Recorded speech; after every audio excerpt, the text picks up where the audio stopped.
যাবি ইট ভাটায়? আরো যাবি? না, আমি আর ওখানে যাব না। কেন? আয়।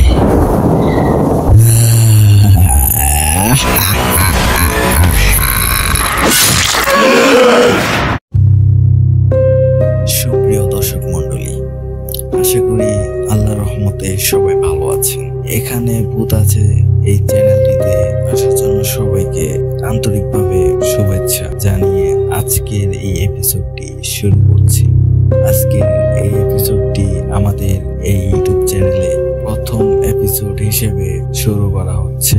আপনারা যারা আমাদের এই এপিসোডটি শুনতেছেন তারা অনুগ্রহ করে আমাদেরকে সাবস্ক্রাইব করবেন। আপনারা আমাদেরকে উৎসাহ করলে আমরা এগিয়ে যেতে পারবো আপনাদের হাতটি ধরে। তো বেশি কথা জানি কেউ পছন্দ করেন না, সরাসরি ঘটনায় চলে যাই।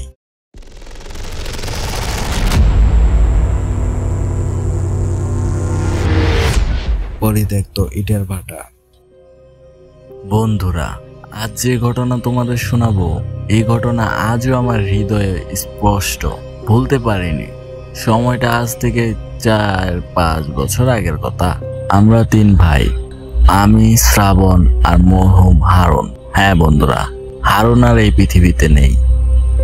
ইন্না লিল্লাহি ওয়া ইন্না ইলাইহি রাজিউন। প্রতিদিনের মতো সেদিনও আমরা সন্ধ্যাবেলা আড্ডা দিচ্ছিলাম, মোবাইল ঘাঁটছিলাম, গল্প করছিলাম।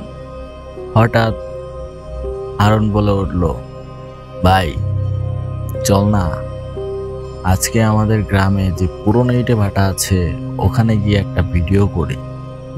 ইউটিউবে এখন এইসব ভিডিওতে দারুণ ভিউ আসে, সোশ্যাল মিডিয়া থেকে ইনকামও করতে পারবো। ইনকামের কথা শুনে আমি আর শ্রাবণ একটু চিন্তা করলাম, আরো কয়েকজনকে বললাম, কিন্তু কেউ যেতে রাজি হলো না। সবাই ভয় পেত, কারণ ওই ইট ভাটার আশেপাশে একটা পুরনো শেওলা ধরা গাছ ছিল। অনেকের বিশ্বাস সে গাছেই নাকি কিছু আছে। অদ্ভুত সব ঘটনা ঘটে ওখানে। যদিও শুনেছিলাম দাদার আমলে গাছটা কেটে ফেলা হয়েছিল, তবুও আমরা 3 জন সাহস করে বেরিয়ে পড়লাম সেই রাতেই। উদ্দেশ্য ছিল ভিডিও বানাবো। রাত 10টার দিকে পৌঁছে গেলাম ইট ভাটায়। হারুন ভাই ভিডিওতে বলতে লাগলো ঠিক ইউটিউবারদের মতো করে, দর্শক ভাই বোনেরা, আজ আমরা এসেছি সেই ভৌতিক ইট ভাটায় যেখানে বহু ঘটনা ঘটে। আমি ক্যামেরা ধরেছিলাম আর শ্রাবণ ছিল ওর সাথে। আশ্চর্যের ব্যাপার, সেই শেওলা ধরা গাছটি সত্যি আর নেই, তবু জায়গাটা যেন অদ্ভুত একটা পরিবেশ নিয়ে দাঁড়িয়েছিল। অনেকক্ষণ ভিডিও করার পর হঠাৎ করে চারদিকে এক গরম দমকা হাওয়া বইল। আমরা 3 জন থমকে গেলাম, কেমন যেন গায়ের লোম দাঁড়িয়ে গেল। কিছুক্ষণ পর আমার শরীরটাও কেমন জানি ভারী লাগতে শুরু করলো। ভিডিও করতে করতে কখন যে রাত 10টা থেকে 12টা বেজে 45 হয়ে গেছে বুঝতেই পারিনি।